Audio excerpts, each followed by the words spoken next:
What is the difference between teaching and sharing? Learn the difference here today. Stay tuned.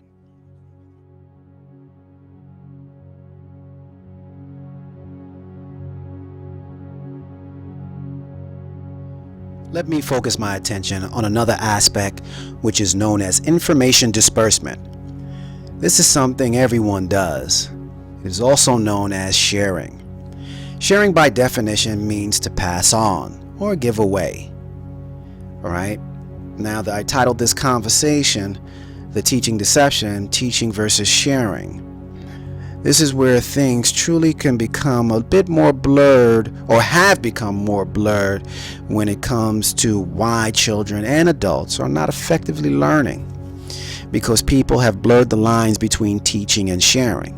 Now, also, although I know one can make the argument that teaching or teachers actually share in their share of themselves, and that is absolutely true. You will get no argument from me there. But one can share without teaching, because teaching is an investment, and sharing, you don't invest very much outside of a small aspect of time. You're not investing when you share, whether or not a person learns. So in my opinion, and from my experience over the last 10 years or so, many people are struggling to understand specific topics due to the heavy influx of people today online and in their communities who are going under the guise of a teacher, but they're actually just people sharing information. These people oftentimes love to call themselves a teacher. Now, let me go and break this down a bit further, the whole idea of a sharer or an information disperser. People who share information do not necessarily care whether or not their audience learns. They hope that you take the information and utilize it. You know, something like you sharing a movie that you saw that was awesome with somebody, and you tell them, yo, I think you would love this movie, and you share what you've experienced with them. Now you hope that this person that you share this information with about the movie you saw would go out and see it, so this way you can get feedback, or whatever it is, the end result you were looking for can potentially happen. But if they don't, you're not that invested. Sometimes some people can argue too that you may be that invested in terms of hearing a response, but it's not so much that most of the times when you share information, you're teaching, you're just you're passing on information, which is what it means, or giving away information. There's not that much investment in sharing, and that's what I've seen in the online arena as well as in the offline arena, where people who consider themselves to be lecturers or teachers, and they use terms like master teacher and things to that nature, when you're really a person of that's just dispersing information. And that's fine, but I think there should be a clear distinction. When you're standing before a group of people, one should articulate his or herself by saying, I'm a person here sharing information, or what I like to call, I coined the phrase shirologist some years ago.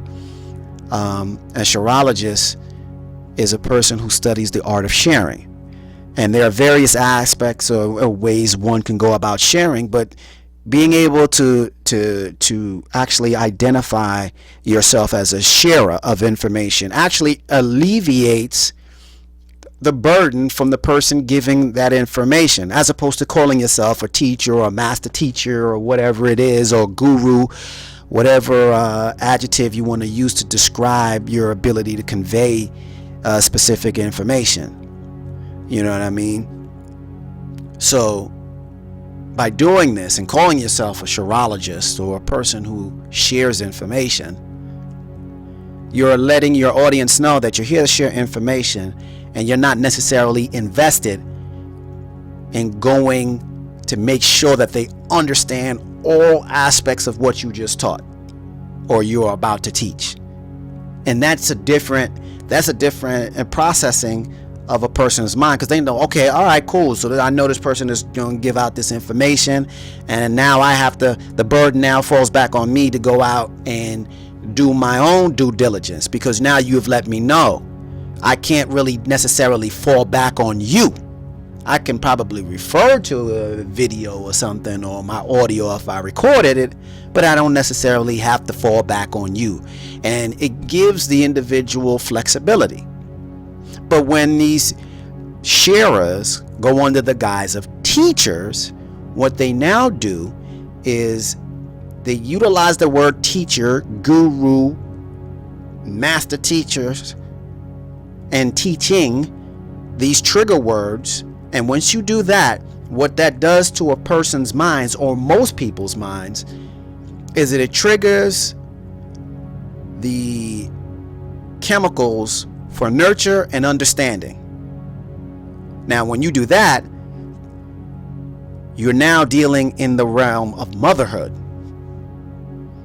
And mothers, by nature, are designed to help educate and nurture the child.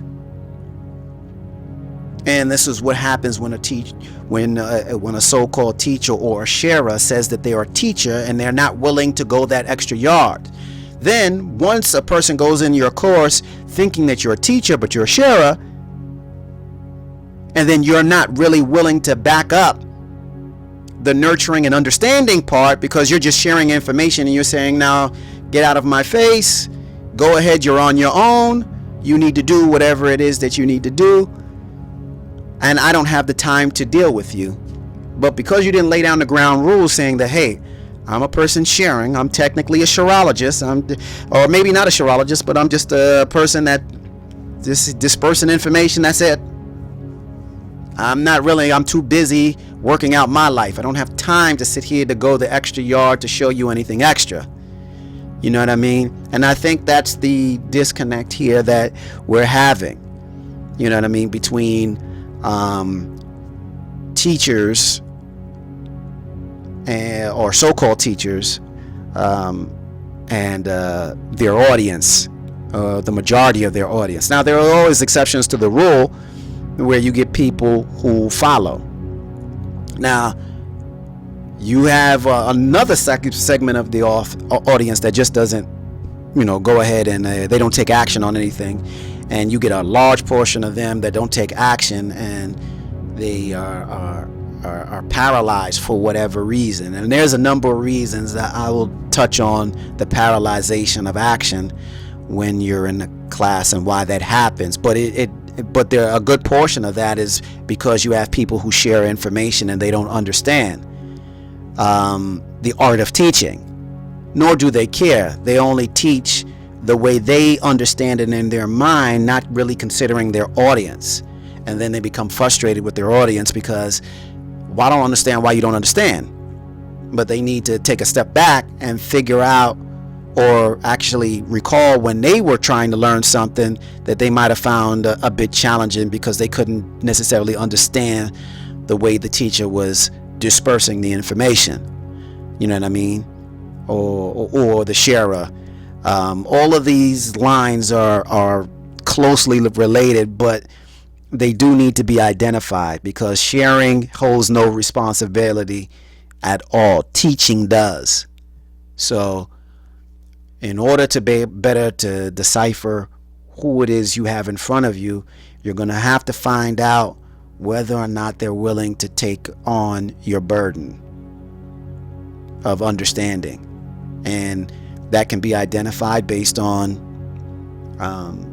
others who have taken the course, or take the course.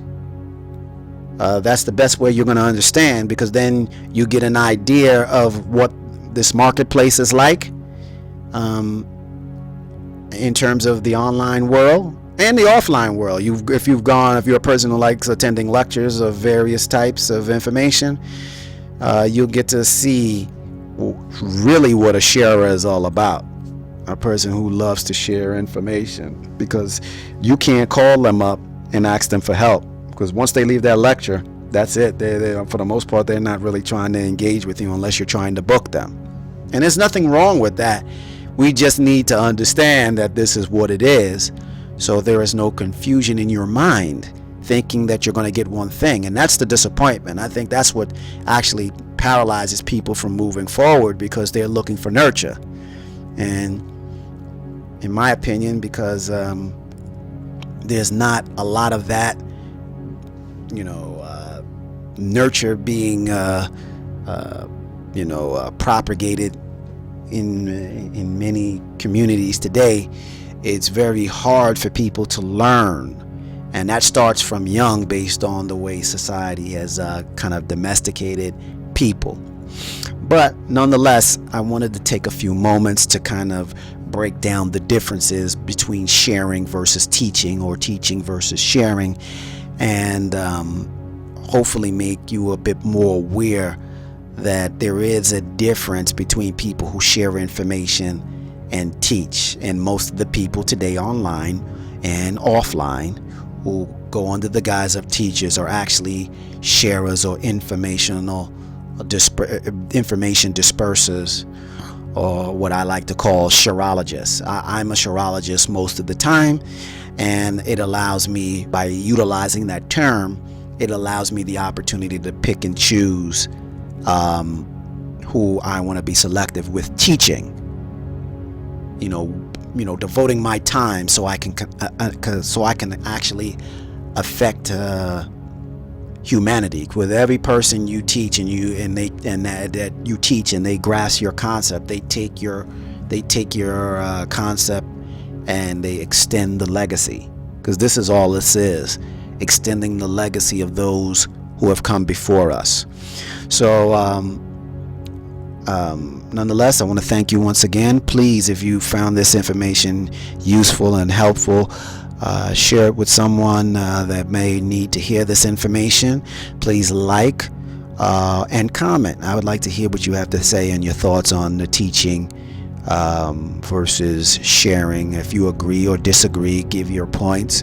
But I just wanted to give you my perspective based on my experience. I'm sure many of you will agree. I'm sure some of you will disagree as well too with it, but I'd like to hear it, and I look forward to the next conversation or rant that I'll have on this topic, or not necessarily on this topic, but related topics in this genre. So I want to thank you once again, and until the next rant, take care.